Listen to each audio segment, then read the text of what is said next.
Presiden Prabowo Subianto meresmikan pabrik petrokimia Lotte Chemical Indonesia di Cilegon, Banten.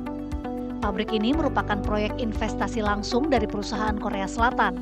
Lotte Chemical Indonesia atau LCI merupakan salah satu pabrik petrokimia terbesar di Asia Tenggara dengan nilai investasi mencapai 3,9 miliar dolar Amerika Serikat atau setara 65,13 triliun rupiah. Pelaksana tugas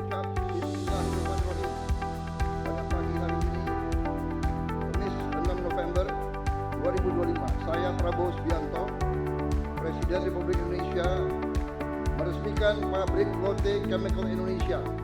Peresmian pabrik ditandai dengan penekanan tombol sirine oleh Presiden Prabowo. Terima kasih.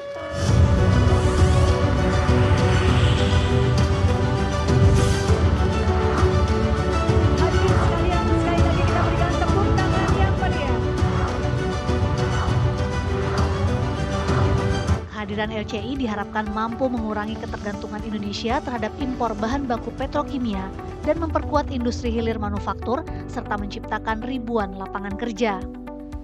Hadirin sekalian, dalam sambutannya Presiden Prabowo Subianto menyatakan kekagumannya terhadap budaya dan kerja keras bangsa Korea yang mampu mendirikan bangsa modern dari puing-puing perang. Terima kasih kepada Chairman dari Lotte Group dan seluruh unsur dari Lotte Group, juga dari pemimpin-pemimpin Korea. Saya termasuk yang kagum.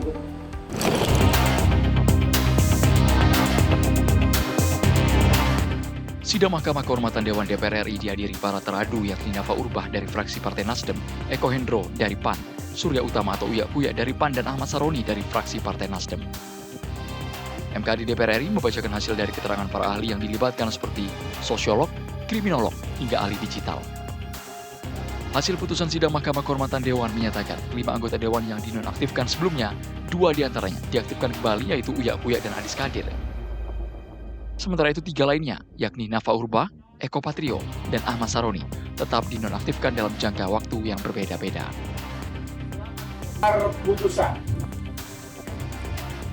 mempertimbangkan bahwa teradu telah dinonaktifkan oleh Mahkamah Partai demi menghindari terjadinya azas atau dilanggarnya azas nebis in idem, maka Mahkamah Kehormatan Dewan merujuk pada putusan Mahkamah Partai Politik yang menurut Mahkamah Kehormatan Dewan sudah sangat tepat, yaitu menonaktifkan para teradu.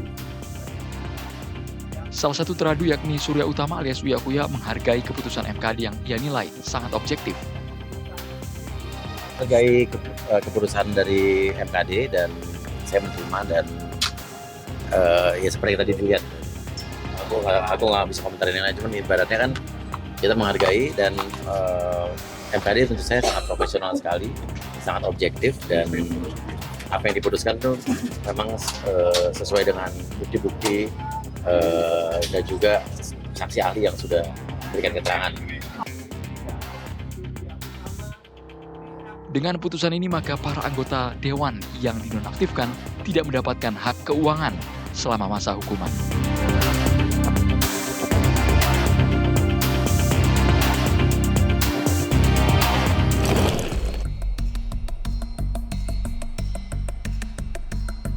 Direktorat Jenderal Bea Cukai Pajak bersama dengan Satgasus Optimalisasi Penerimaan Negara Polri berhasil menggagalkan dugaan ekspor turunan CPO berjenis fatty matter. Modus operandi dilakukan oleh PT MMS menggunakan metode ketidaksesuaian antara barang fisik dan HS code pada dokumen ekspor. Awalnya produk dikategorikan barang tidak kena bea keluar dan tidak termasuk larangan terbatas ekspor. Namun setelah diuji laboratorium, produk merupakan campuran nabati yang mengandung turunan CPO, sehingga seharusnya kena bea keluar dan kewajiban ekspor. Operasi gabungan ini menemukan 87 kontainer bermuatan 1.802 ton fatty matter senilai 28,7 miliar rupiah.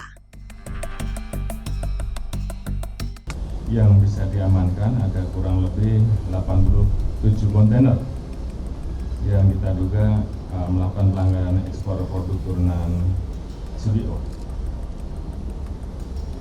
Kita ingin mendalami lebih lanjut karena dari modus yang terjadi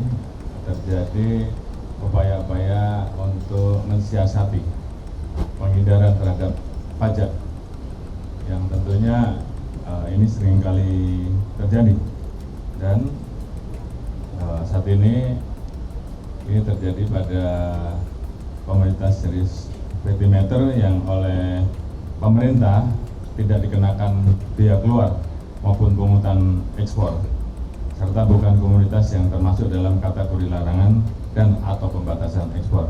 Dan ternyata celah ini yang kemudian digunakan untuk menyelundupkan, untuk menghindari pajak yang tentunya ini mengakibatkan kerugian negara. Yang dalam hal ini kita mendapatkan data informasi bahwa telah terjadi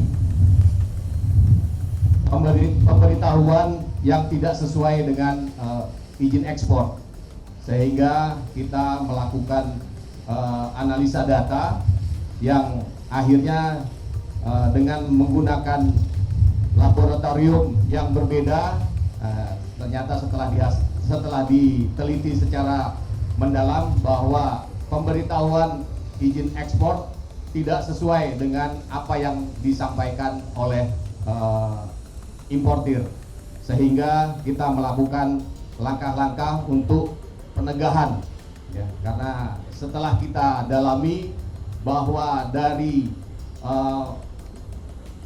yang diberitahukan ternyata secara berkala sudah sering terjadi pemberitahuan yang tidak sesuai.